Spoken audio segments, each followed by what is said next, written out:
Bom dia, como estamos? Tudo bem?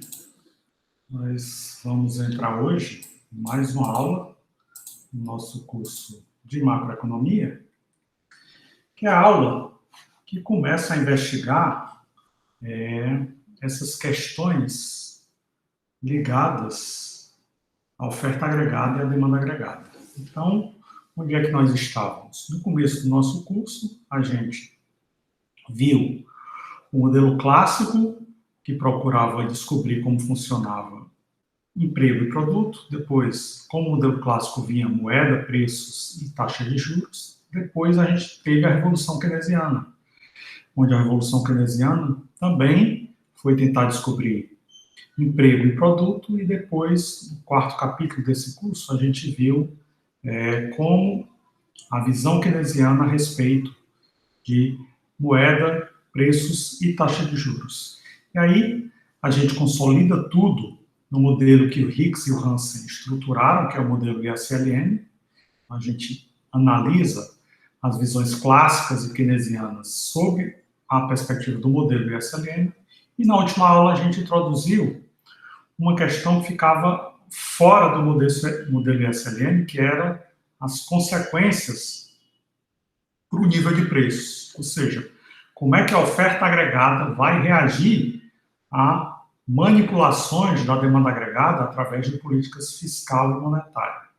Então, depois que houve a Revolução Keynesiana na década de 30 e 40, praticamente todos os países do mundo passaram a praticar políticas econômicas, política fiscal, política monetária, e também política cambial, mas política cambial aqui em macro a gente não investiga, deixa para macro 2. Então aqui a gente investiga o quê? Política fiscal e política monetária. E aí, depois da década de 30 e 40, o mundo inteiro, todos os governos do mundo pensaram como é que eu estimulo a demanda agregada utilizando políticas fiscal ou política monetária. Quais são as políticas fiscais? Variação de gastos do governo ou variação de tributos. Qual tipo de política monetária? Variação da oferta de moeda. Então, a ideia é que, durante os 30 anos seguintes, as décadas de 30, de 40, 50 e 60, houve um grande reinado do keynesianismo, o reinado da prática de políticas fiscais e monetárias para expandir o produto, estimular a economia e evitar qualquer tipo de recessão. Só que esse reinado do keynesianismo começou a desmoronar a partir da década de 70.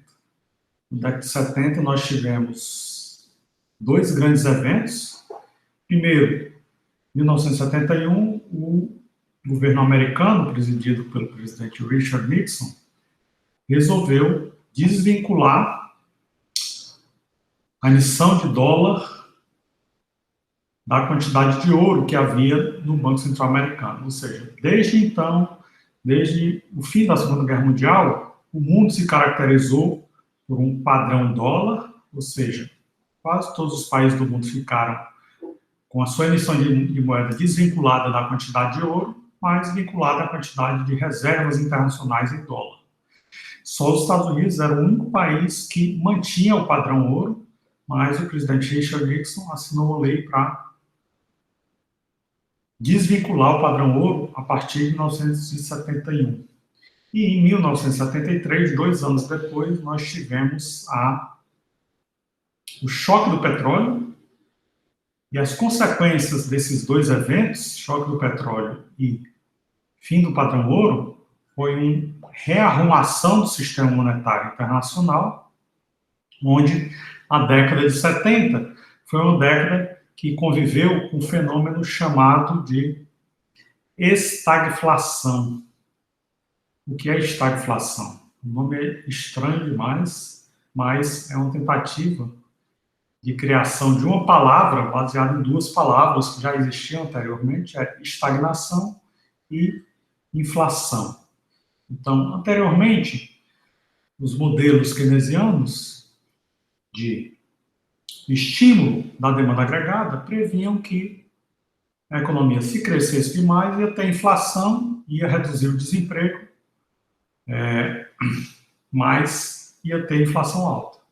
Se a economia crescesse pouco ou entrasse em recessão, a tendência era a inflação cair bastante e o desemprego aumentar. Então, quando a gente tinha estagnação, a gente tinha inflação baixa. Quando a gente tinha um crescimento econômico muito alto, a gente tinha inflação alta.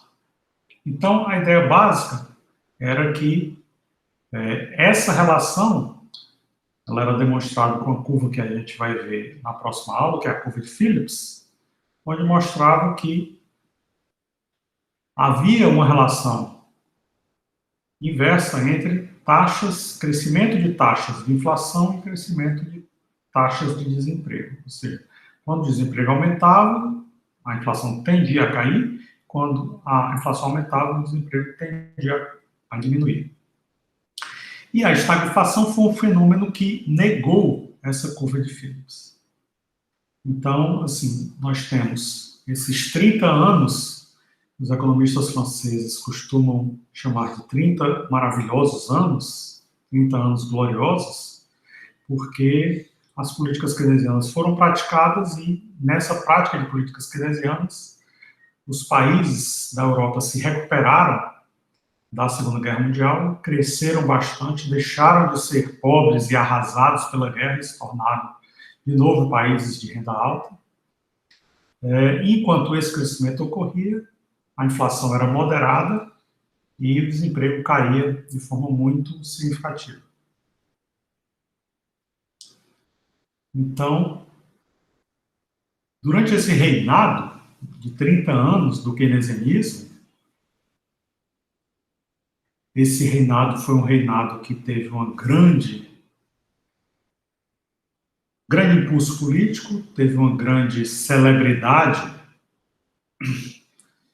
em vários locais fora da academia, mas na academia, quem estudava teoria econômica começava a ficar muito insatisfeito com as propostas do keynesianismo, começava a desenhar uma crítica ao keynesianismo. E uma das primeiras críticas ao keynesianismo foi a crítica monetarista. O que se baseava a crítica monetarista, que começou a surgir na década de 50 e ficou mais forte ainda na década de 60? Bem, o monetarismo era baseado em alguns princípios teóricos que podem ser determinados da seguinte forma. Primeiro, a oferta de moeda é o principal fator de determinação da renda nominal da economia. Ou seja, a renda real é determinada pela produção de bens e serviços, pela produtividade, mas a renda nominal, que é preços vezes a renda real, é fortemente determinada pela oferta de moeda. O segundo aspecto é que, no longo prazo, a oferta de moeda só tem capacidade de afetar variáveis nominais. Certo? Ou seja, se o governo resolve aumentar a oferta de moeda, quais são as consequências dessa oferta de moeda? Significa aumento do nível de preços, significa que o nível de preços vai estar num patamar mais elevado. Entretanto, o que essa oferta de moeda não é capaz de afetar? Não é capaz de afetar produto, não é capaz de afetar renda, nem é capaz de afetar emprego da economia. Então, a ideia básica do monetarismo é que a oferta monetária pode afetar variáveis tanto reais quanto nominais no curto prazo, mas no longo prazo só afeta variáveis nominais, não é capaz de afetar variáveis reais. Bem, e no curto prazo? Se no longo prazo ela só é capaz de afetar variáveis nominais, e no curto prazo ela afeta variáveis reais? Sim, afeta. Ou seja, No curto prazo, o monetarismo diz que a oferta de moeda é capaz de afetar variáveis reais, mas a consequência de afetar variáveis reais no curto prazo é a criação de ciclos econômicos. Então, o monetarismo pensava o seguinte: o setor público ele tende a gerar os ciclos econômicos. Por quê? Porque ao aumentar a oferta de moeda, ele vai afetar variáveis reais, mas como no longo prazo apenas as variáveis nominais serão afetadas, isso significa que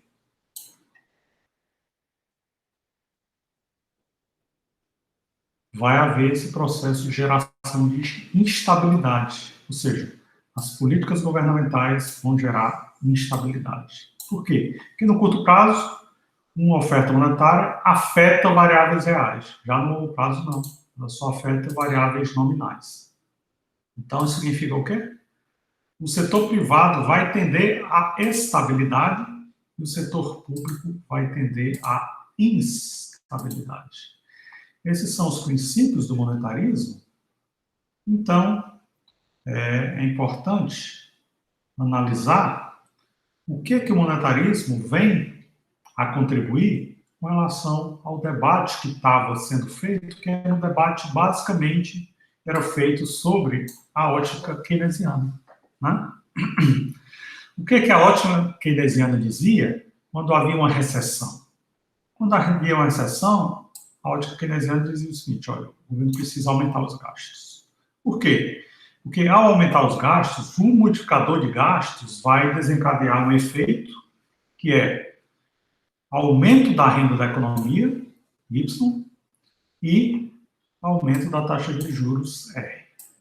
Esse é o efeito que vai ser desencadeado pela política keynesiana de aumento dos gastos do governo. Assim, eu tinha um gasto do governo, que era G0, aumento para G1, essa diferença é maior que zero, né, porque é um aumento.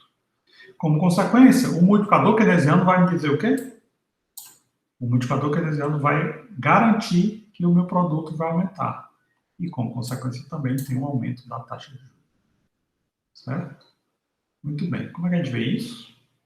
A gente vê isso da seguinte forma. Inicialmente, eu tenho essa curva aqui, que é a curva yes, curva inicial, quando os gastos do governo são zero. Eu tenho inicialmente também essa curva aqui, que é a curva LM. Aqui eu só estou praticando política fiscal. Então, a LM não se move. A LM continua no mesmo patamar, certo? A LM não se modifica. Muito bem. O que é que eu faço, então? Eu aumento os gastos do governo. Política keynesiana clássica. O gasto do governo que antes era G0, vai aumentar para G1, gerando dívida. O que acontece quando esse gasto do governo aumenta? De G0 para G1. Quando esse gasto do governo aumenta, eu tenho o deslocamento da curva IS para cima e para a esquerda. Se antes eu tinha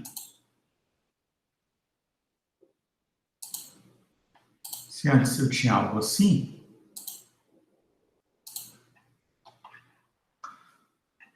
esse produto da economia, opa, que vai ser difícil virar reta, virou. E essa taxa de juros da economia. Certo? Muito bem. IS cortando o LM. Mas aí houve esse deslocamento da curva IS. Com esse deslocamento da curva IS, o que é que eu passo a ter? Opa.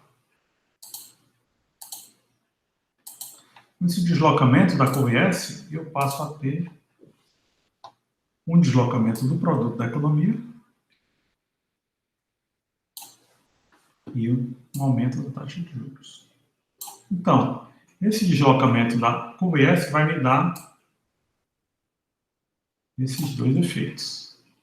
Aumento da taxa de juros e aumento do produto da economia. Política keynesiana clássica, né? Eu saio de um ponto aqui, que eu chamaria de ponto A, e vou para esse ponto aqui, que eu chamaria de ponto B. Essa política keynesiana clássica vai me dar um deslocamento tanto da taxa de juros quanto do produto da economia, e aí eu tenho como consequência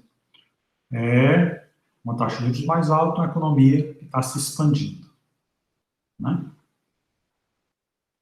Como era que essa visão keynesiana se contrapunha à visão clássica?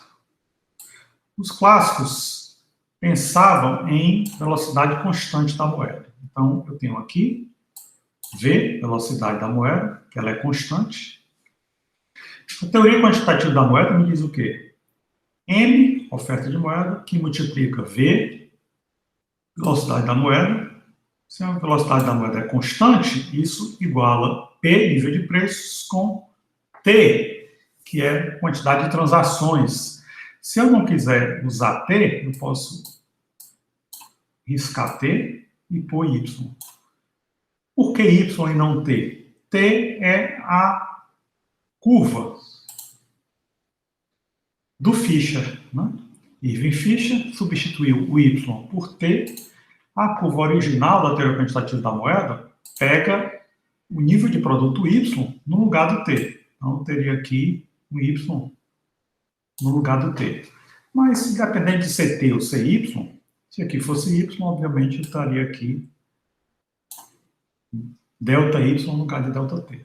Mas, independente de ser Y ou de ser T, ou seja, de ser ou quantidade de transações na economia T, ou produto da economia, produto real da economia Y, o que importa aqui é saber o seguinte: os clássicos viam a velocidade de circulação da moeda como constante. A ideia básica é o quê?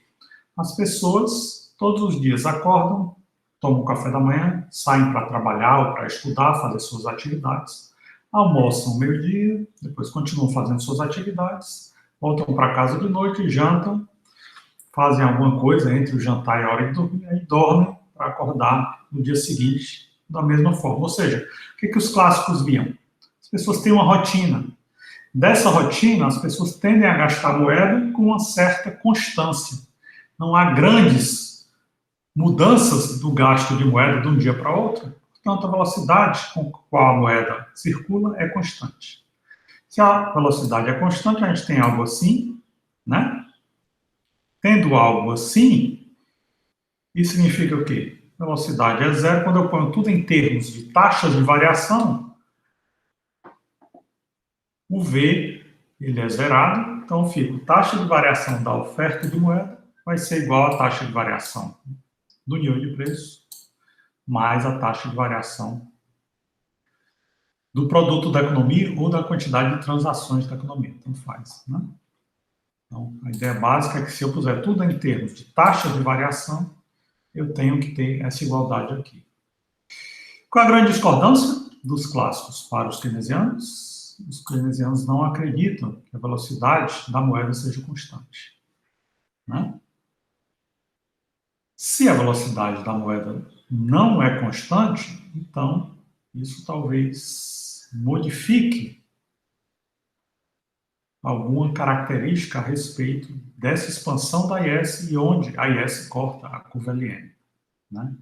Essa é uma grande discussão, se a velocidade da moeda é constante ou não, porque se ela não é constante, então eu tenho uma divisão. Quando se aumenta a oferta monetária, pode ser que a velocidade da moeda pode aumentar ou pode diminuir, diminuindo o impacto do lado direito da equação, certo? Muito bem. Vamos pensar na seguinte forma. O que é que está acontecendo aqui? Aqui o que a gente está vendo é um negócio um pouco diferente, né? Eu tenho aqui inicialmente uma curva IS,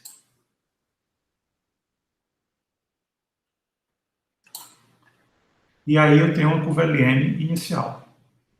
A curva LN tem esse tipo de característica, né? Ao contrário daqui em cima, essa curva LN não está sendo desenhada como uma reta, né? Ela é uma curva de fato, uma curva que está modificando sua declividade. Quando o produto cresce, a declividade da LN se modifica. Quando a taxa de juros cresce também, a declividade da LN se modifica. Muito bem. Eu tenho, então, inicialmente essa e essa LM. E aí, há uma prática de uma política monetária, o governo expande a oferta de moeda, fazendo o quê? Fazendo com que, ao expandir a oferta de moeda, não desenhei muito bem, não. O que acontece com essa expansão da oferta de moeda?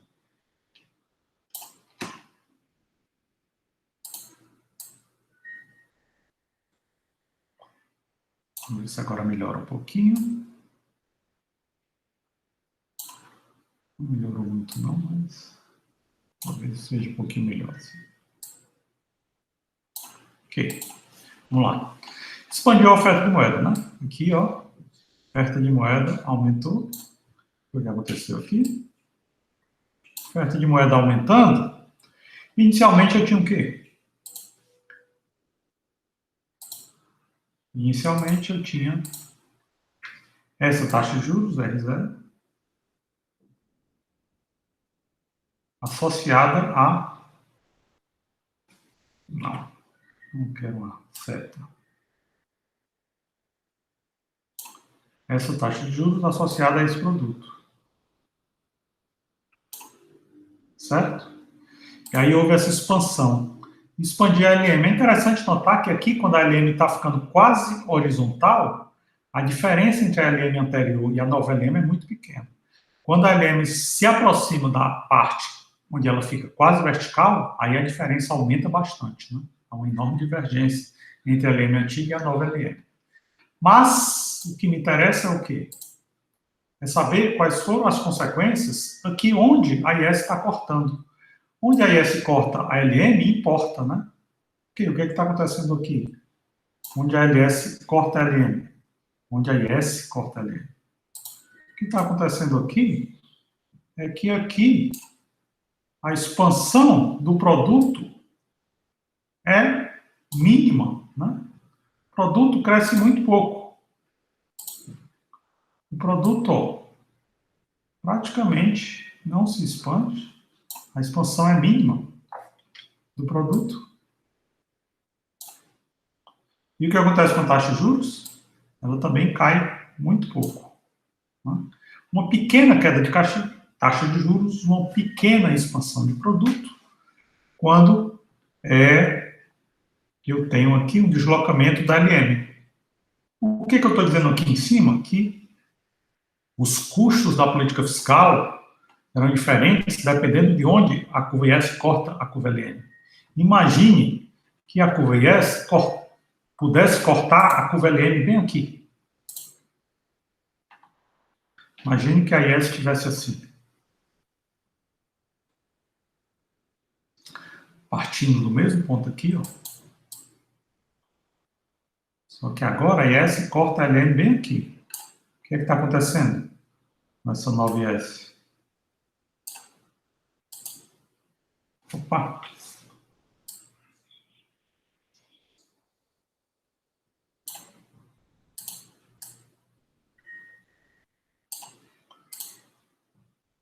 IS1. O que está acontecendo com essa IS1? A IS1 está fazendo o quê? Para a IS1, antes eu tinha essa taxa de juros e esse produto da economia.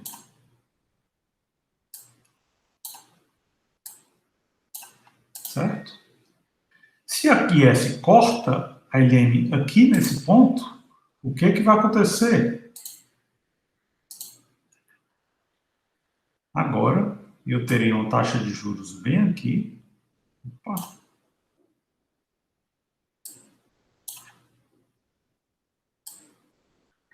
E o produto da economia, bem aqui.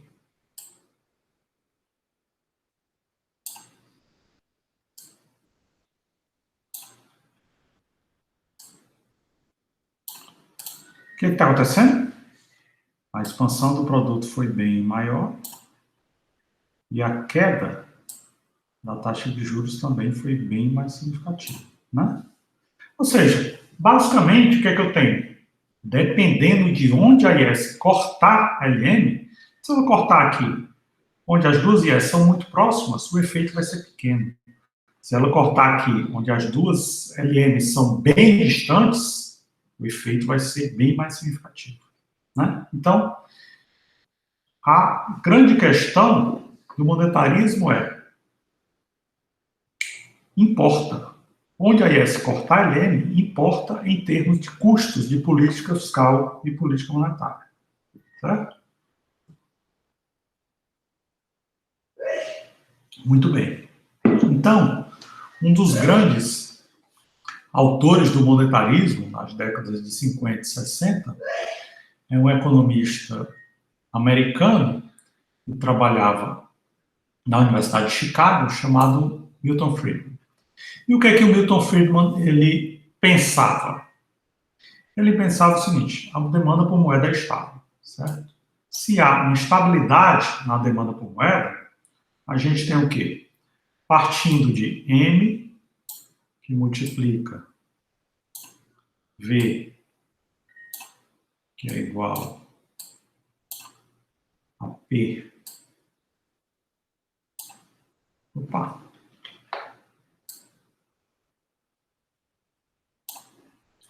Esse P vai ficar esquisitão assim. Deixa pra lá.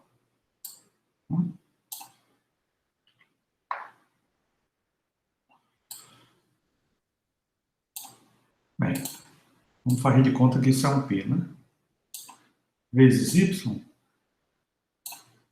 O que a gente tem? Não gostei desse P, mas...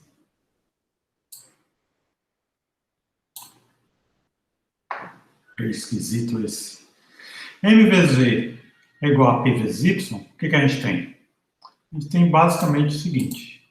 Se eu quiser não pegar essa equação clássica de teoria quantitativa da moeda, e sim pensar o seguinte.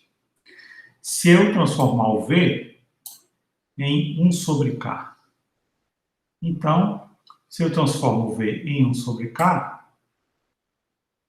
M vezes V igual a P vezes Y, quando eu passo 1 sobre K para o lado direito, fica isso aqui. A demanda por moeda vai ser K, que multiplica P, que multiplica Y, certo? A ideia básica é o quê? Velocidade da moeda está constante. Então, tendo essa equação aqui, demanda por moeda é igual a K vezes P vezes Y, o que o K vai me dizer?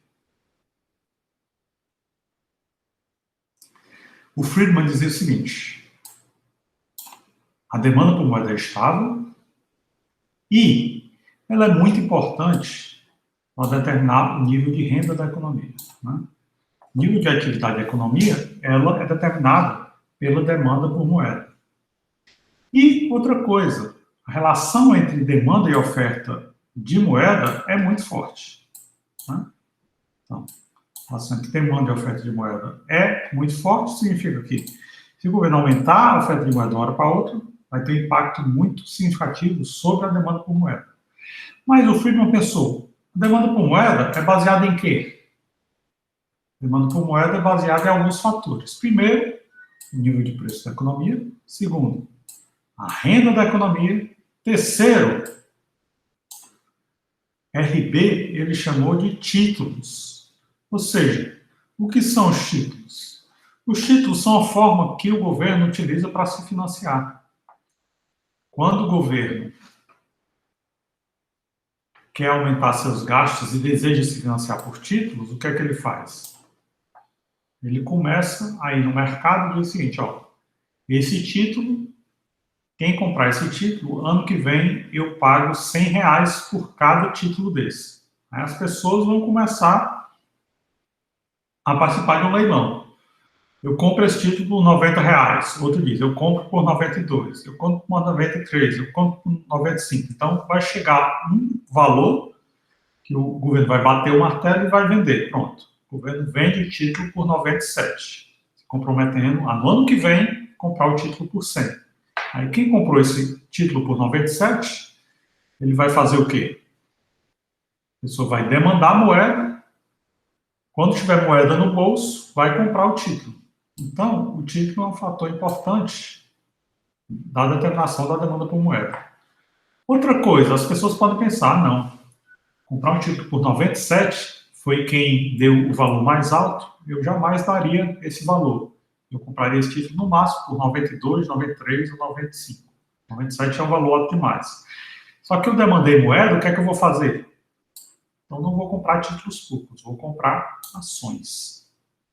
Então, a pessoa compra ações de empresas na bolsa, esperando que no ano que vem as empresas tenham lucros e elas recebam dividendos, ou esperando que o preço das ações suba. Se o preço das ações subir, seria um efeito semelhante ao de comprar títulos, né? Você compra ações hoje e ano que vem você vende essas ações a um preço mais alto. Mesma coisa, comprar títulos públicos hoje e ano que vem receber R$ 100 do governo. É um preço mais alto do que aquilo que você comprou hoje. Então, preços de ações, valores de títulos públicos são um importante determinante da demanda por moeda. E outra coisa também é o quê? Bens duráveis. O que são bens duráveis? Televisores, geladeiras, fogões, automóveis, tudo isso são bens que a pessoa compra hoje, mas passa muitos anos consumindo, né? Aparelhos de ar-condicionado, pessoas compram hoje telefones celulares, computadores, tablets e passam muitos anos consumindo aquele bem. Não são bens duráveis. Quanto mais bens duráveis as pessoas desejarem consumir, mais elas irão demandar moeda. Certo? Então, esses são os fatores, de acordo com Friedman, que influenciam fortemente a demanda por moeda. E esses três fatores aqui têm uma relação muito forte com o K. Por quê? Eu tenho aqui a oferta de moeda, tem que igualar a demanda por moeda para que eu esteja em equilíbrio. E aí, esses três fatores são uma função importante de K. K multiplica nível de preços e produto. Então, aqui, preços e produto. E esses três fatores influenciam fortemente o K. O que seria o K? Botando o K para o lado esquerdo da equação, demanda por moeda vezes 1 sobre K igual a P vezes Y. O que seria o K? O K seria algo que ia me dizer o seguinte: qual é a quantidade de moeda que as pessoas desejam manter no seu bolso? Isso seria o inverso da velocidade com a qual a moeda circula, certo? Então, dependendo de quão rápido a moeda circula, eu vou ter uma relação entre K e V. E o que acontece se a moeda tiver uma velocidade constante?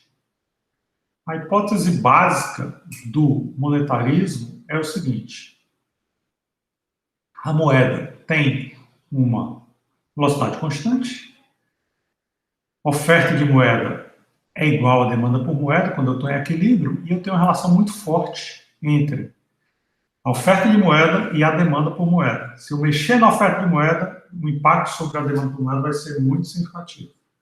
Então, o monetarismo partiu do seguinte princípio: essas hipóteses fazem com que a LM seja muito inclinada, quase vertical, e a IS tem uma inclinação pequenininha, quase horizontal. Quais são as consequências da IS ser quase horizontal e da LM ser quase vertical? Quais são as consequências para as políticas? Se eu praticar uma política fiscal aqui, no nova IS,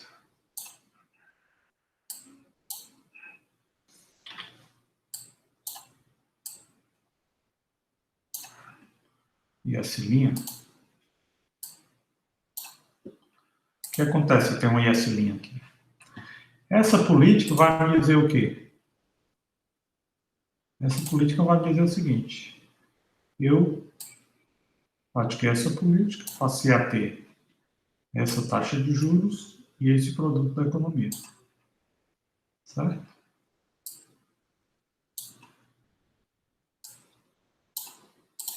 Muito bem. Esse foi o produto final da economia. E essa foi a taxa de juros. Qual é o produto inicial da economia? O produto inicial da economia era esse aqui.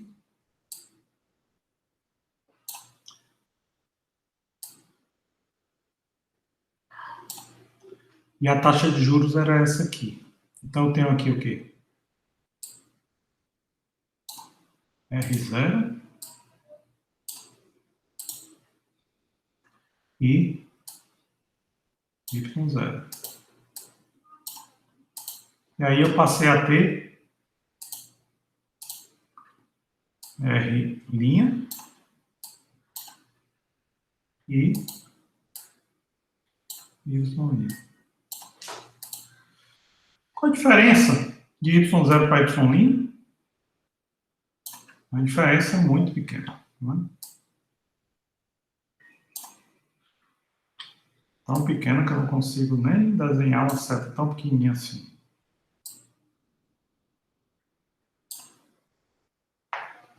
E qual a diferença da taxa de juros inicial para a taxa de juros final? Essa é grande. Né?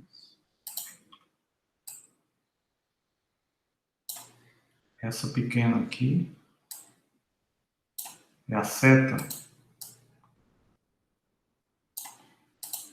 A seta que mostra o aumento do produto é pequenininha, a seta que mostra o aumento da taxa de juros é muito grande. Ou seja, o que foi que aconteceu aqui?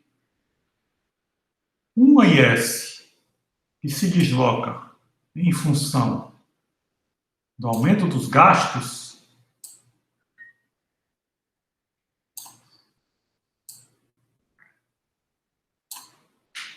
aumentou os gastos, melhor, os gastos foram aumentados,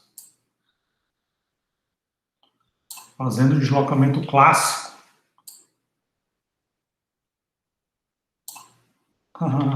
Não consigo desenhar o jogo. Certo. Gastos aumentando, fazendo o deslocamento clássico da IS. Muito bem. E aí? Quais são as consequências disso? Essa política é uma política muito ineficiente, né? Extremamente ineficiente. Por quê? Porque é uma política que transforma o produto a uma taxa muito pequena, ele aumenta. Já o custo dessa política é um aumento significativo da taxa de juros. O que acontece se eu fizesse algo assim? Ao invés de praticar uma política fiscal, eu tivesse praticado uma política monetária.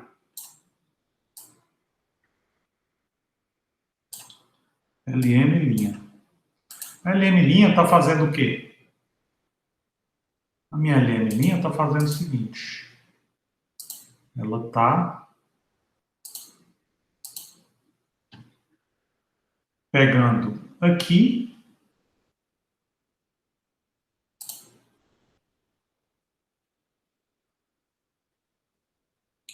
essa mesma taxa de juros inicial, R0, e esse mesmo produto, Y0, se eu não aumentei gasto do governo, aumentei apenas oferta monetária, o que é que vai acontecer? Essa minha LM' está fazendo o seguinte. Opa.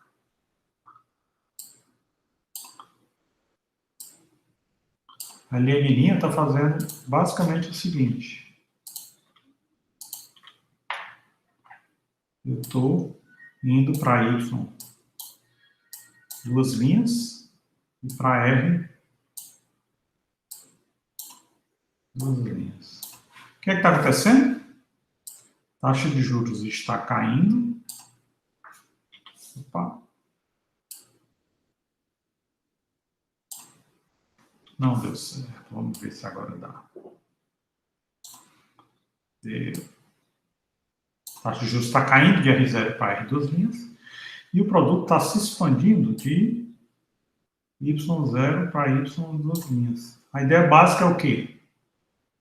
A ideia básica é que essa LM', ou seja, quando a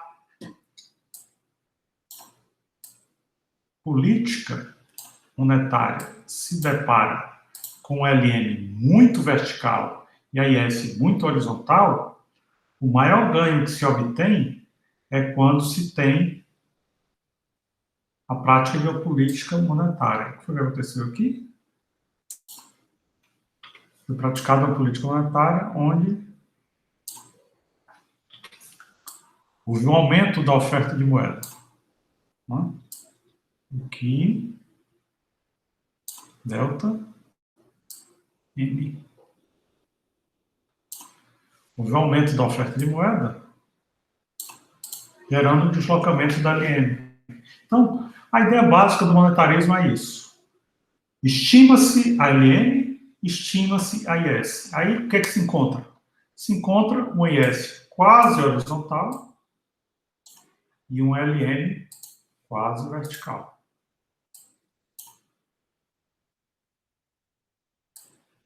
A LM é quase vertical, a IS é quase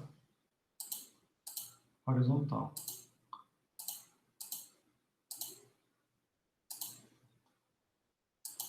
Então, a ideia básica é o quê? Quando a IS é quase horizontal e a LM é quase vertical, o monetarismo, então, chega à seguinte conclusão. A melhor política é a política monetária. A política fiscal é ineficiente, ela gera custos muito altos, o que deve ser praticado é a política monetária.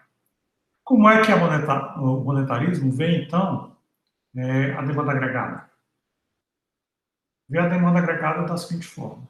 A gente tem, inicialmente, essa curva de oferta agregada, ela está aqui, ela não está se modificando. Né?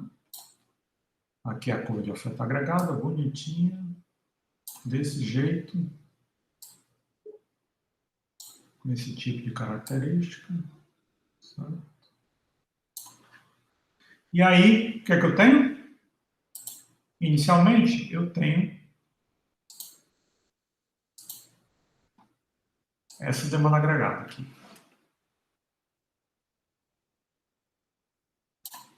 Né? Então, essa demanda agregada vai me fazer o quê? Vai me dizer o seguinte, ó, nesse ponto, eu tenho esse nível de produto, esse nível de preços, P0,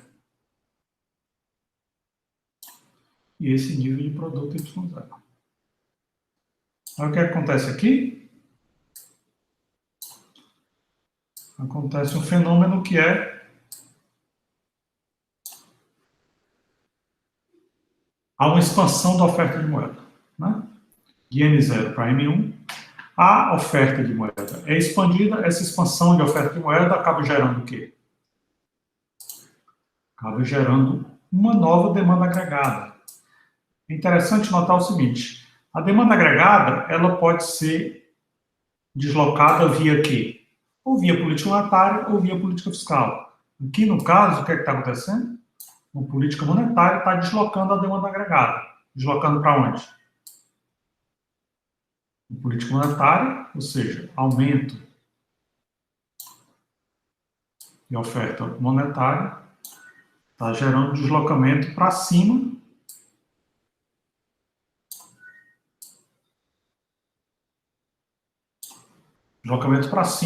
e para a direita. Isso significa o quê? Eu passo a ter um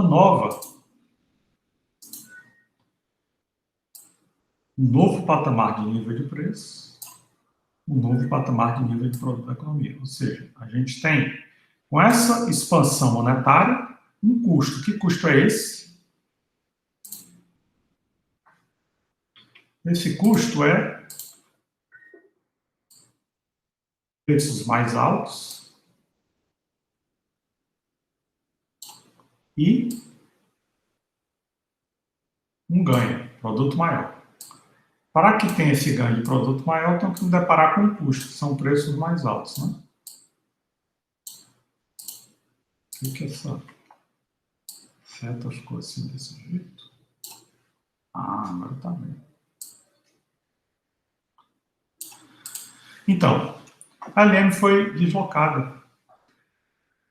Aumenta a oferta de moeda, desloca a LM para cima e para a direita, os preços sobem de P0 para P1, o produto também aumenta de Y0 para P1. Continuar, o que é que acontece se eu continuar aumentando a oferta de moeda? Continua aumentando a oferta de moeda. O que é que eu faço? Aumento a oferta de moeda deslocando a IS não, deslocando a demanda agregada para cima e mais para a direita ainda. Então, outro aumento de oferta monetária, vou chamar esse aumento de oferta monetária de delta M', aumentou de novo a oferta de moeda, deslocou mais uma vez a demanda agregada para cima e para a direita. Olha a oferta agregada. Não se modifica, né? A oferta agregada continua aqui no mesmo patamar, não se modifica. A oferta agregada. O que é que está acontecendo? Só o que está se modificando é a demanda agregada, certo? A demanda agregada está se modificando. O que é que acontece? O nível de preço sobe ainda mais, o nível de produto sobe ainda mais. Certo? Então, vindo aqui para cá, produto, vindo aqui para cá, os preços. Ou seja, o que está acontecendo? A oferta de moeda está deslocando a demanda agregada. Tanto a política monetária quanto a política fiscal têm a capacidade de deslocar a demanda agregada. Quando essas políticas são expansionistas, elas deslocam a demanda agregada para onde? Para cima e para a direita. Certo? Com isso, eu tenho novos patamares de nível de preço, novos patamares de produto da economia. Quando é que isso acaba? Será que isso acaba? O monetarismo, então, foi uma escola que procurou defender o seguinte: políticas fiscais não são eficientes para expandir o produto, por isso a gente deve praticar políticas monetárias. Por que políticas fiscais não são eficientes? A ideia básica do monetarismo era o seguinte: eu tenho inicialmente essa curva IS, inicialmente eu tenho essa curva LN, gerando esse nível aqui de taxa de juros, R0, e esse nível de produto da economia, Y0. Certo? Muito bem. E aí o governo resolve praticar uma política fiscal expansionista. O que é política fiscal expansionista? Significa que o governo vai aumentar os gastos ou reduzir tributos, né?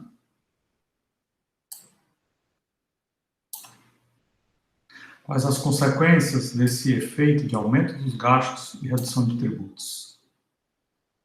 A ideia do monetarismo é que essa política fiscal ela não vai ser eficiente. Por quê? O que é que ela vai fazer? Essa política fiscal vai fazer o seguinte. Está um pouco diferente, né? A política fiscal vai aumentar a taxa de juros até R1 e vai expandir o produto até Y1. Ou seja, qual o tamanho da expansão desse produto aqui? É minúsculo, né? Muito pequeno. E qual o tamanho da expansão da taxa de juros? Já é um pouco maior. Né? Então, em termos de custo, uma política fiscal, quando a curva IS é quase horizontal e a curva LM é quase vertical, gera um custo relativamente alto em termos de aumento de taxa de juros e um benefício baixo demais em termos de aumento de produto.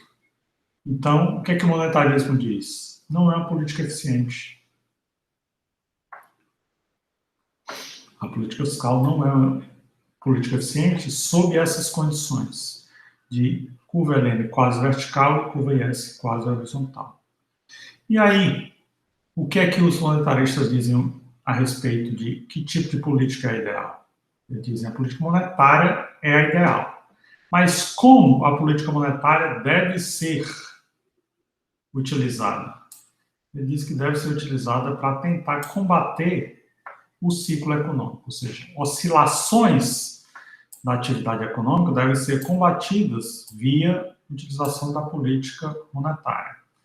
A política monetária deve ser usada para fazer com que haja um grande crescimento econômico e para combater recessões. Os monetaristas dizem que não. Os monetaristas dizem que o mais importante para a política monetária é tentar procurar gerar estabilidade do crescimento da moeda nominal, ou seja, não é combater eventuais recessões. Né? Combater oscilações, sim. Qual a diferença entre combater oscilações e combater recessões? Combater recessões significa uma política anticíclica. Sempre que o crescimento da economia tender a diminuir e gerar uma recessão, você reage através da política econômica, tentando reativar a economia. Só que a política monetária, de acordo com os monetaristas, deveria combater também quando o crescimento econômico está alto demais e a economia está crescendo acima do seu potencial. Ou seja, basicamente significa o quê? Imagine que a economia está assim o tempo todo. A ideia dos monetaristas é o quê? É tentar praticar uma política que faça assim. Ou seja, tente estabilizar. Nem vai se chegar a esse ponto aqui alto, nem vai se permitir que a economia chegue a esse ponto de baixo. Né? Ou seja, o ideal seria que a economia crescesse com o passar do tempo, mas de forma a ter poucas oscilações. Então, se a política monetária for capaz de fazer isso,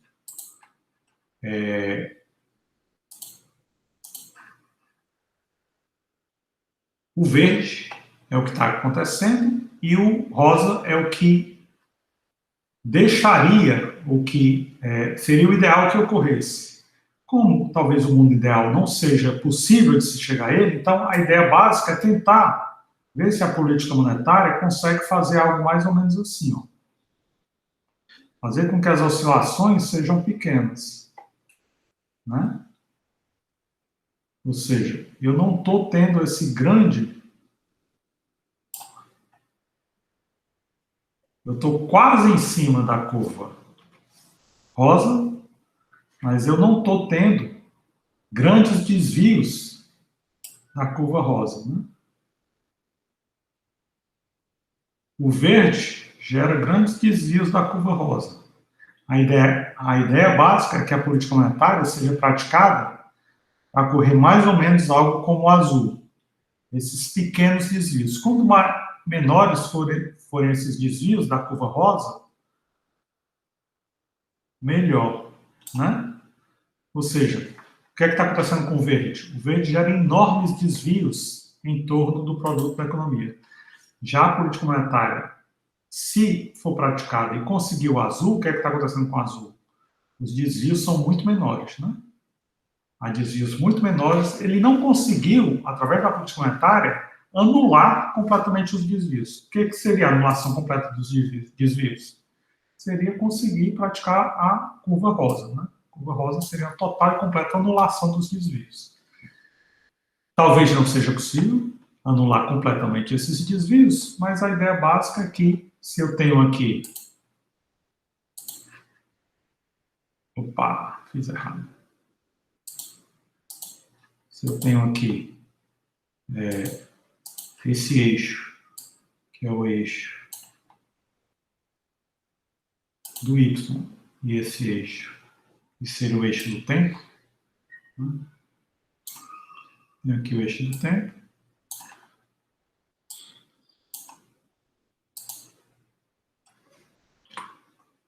E aqui eu tenho o eixo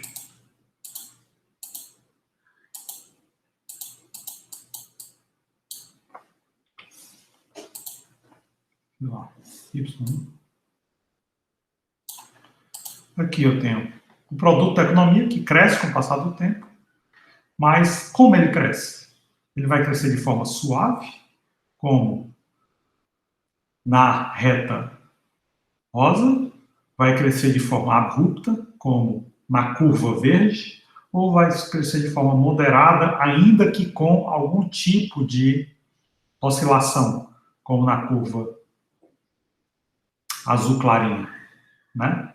A ideia do monetarismo é o quê? A política monetária deve ser praticada de forma a tentar crescer como na reta rosa. Como não é possível, procurar, então, tentar, pelo menos, administrar a política monetária para que ela cresça de uma forma mais suavizada, como nas curvas azuis. Mas, acima de tudo, evitar essa grande curva verde que gera oscilações grandes demais na economia. Muito bem. Então, para encerrar a aula de hoje, o que foi a Revolução Monetarista? A Revolução Monetarista foi uma grande crítica ao keynesianismo, né? Durante 30 anos, o keynesianismo reinou praticamente que soberano sobre a teoria macroeconômica, defendendo que as políticas de curto prazo para evitar uma recessão deveriam ser praticadas, e aí veio o monetarismo na década de 50 e 60 para quebrar esse consenso. Disse, não, o keynesianismo significa entregar ao paciente uma pílula, um remédio gostoso, mas inócuo. Esse remédio só vai piorar as coisas ao postergar o tratamento. A gente tem que dar um tratamento que é um remédio amargo, porque o remédio amargo, de fato, vai fazer com que o paciente fique bom. Obviamente, essa crítica do monetarismo não foi aceita com facilidade pelo keynesianismo, então o keynesianismo acabou criticando essa abordagem monetarista. O que o keynesianismo disse? O keynesianismo disse basicamente o seguinte: a administração da política monetária e fiscal é algo que veio para ficar. Ou seja, essa administração possui um papel decisivo no processo de estabilização da atividade econômica. As atividades econômicas vão sempre oscilar bastante, ou seja, a atividade econômica é assim como a curva verde ou a curva amarela, oscilando muito e, basicamente, eles discordam. O keynesianismo, como disse esse grande autor keynesiano, Franco Modigliani, discorda fundamentalmente desse fator aqui, o fator 4 do monetarismo. O que o fator 4 diz? O setor privado tende à estabilidade e são as políticas governamentais que geram instabilidade. O que o Franco Modigliani disse? Ele disse exatamente o contrário. Ele disse que é exatamente o setor privado que gera instabilidade. E o Franco Modigliani, portanto, defendeu que quem é que vai estabilizar a economia? É exatamente a atuação do governo, através de políticas fiscais e monetárias adequadas. Então, o keynesianismo e o monetarismo, eles tomam de frente, né? Por quê? Porque eles discordam num ponto principal, num ponto essencial, que é exatamente quem gera a instabilidade, quem gera essas curvas amarela e verde. Se é o governo ou se é a iniciativa privada. Exatamente o que deve ser feito para que seja gerada uma curva como essa, azul clarinha, ou, num mundo perfeito, essa curva rosa, né? Que é um crescimento vigoroso, significativo, sem oscilação econômica. Só um crescimento bastante sutil, bastante delicado, que não gera grandes oscilações. E onde é que os keynesianos acham que está a fonte da instabilidade que gera as oscilações econômicas? Exatamente nessa relação moeda-renda, que é a velocidade com qual a moeda circula. Ou seja, os keynesianos acham que a moeda circula com a velocidade inconstante, que é dada a aumentos ou quedas repentinas e abruptas, e a função das políticas monetária e fiscal evitar os efeitos dessa quebra de velocidade com qual a moeda circula. Já os monetaristas discordam, né? Os monetaristas dizem o quê? A velocidade com qual a moeda circula é zero. Né? Se é zero, então significa o quê? Se a velocidade com que essa moeda circula é zero, então não há nada que possa ser feito a respeito disso. Né? O que deve ser feito é praticar uma política monetária, já que para os monetaristas, basicamente, o quadro de estimativas das declividades da IS e da LM mostra um LM bastante inclinado, quase vertical, e uma IS pouco inclinada, quase horizontal. Isso significa que, para esse ambiente, a melhor prática é uma política monetária para expandir o produto e diminuir a taxa de juros. Já os keynesianos, obviamente, discordam. Eles dizem que há uma grande instabilidade da relação moeda-renda, fazendo com que as políticas fiscais e monetárias sejam essenciais para a estabilização do ciclo econômico. Bem, esse debate é um debate praticamente infinito, né? E só vai ser resolvido quando se buscar ferramentas cada vez mais sofisticadas para estimar as declividades da curva ISLM. E aí sim, quando se conseguir ferramentas que forem praticamente perfeitas ou incontestáveis a respeito da declividade da IS e da LM, aí sim, vai saber qual tipo de política é a melhor para ser praticada. Muito bem. Essa foi a aula de hoje. A gente fica por aqui na nossa aula de hoje. E tenham todos uma ótima semana. Tudo de bom. E até nossa próxima.